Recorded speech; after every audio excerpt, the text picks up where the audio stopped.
वाल्मिकी आणि तुळशीदासींच्या रामायणातला हा मोठा फरक तुम्हाला माहीत आहे का?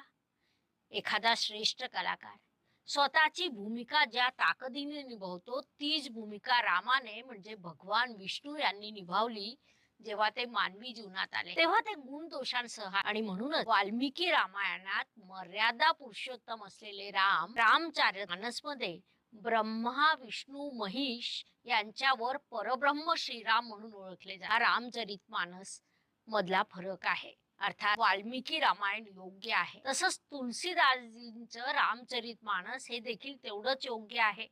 कारण वाल्मिकी हे समकालीन होते तर तुलसीदास हे नंतरच्या पिढीतले असल्यामुळे त्यांना हे स्पष्ट होतं की राम हे ईश्वराचे अवतार आहे आणि म्हणून तुलसीदास रचित रामचरितमानसमध्ये राम हे ईश्वर किंवा परमेश्वर म्हटल्या गेले.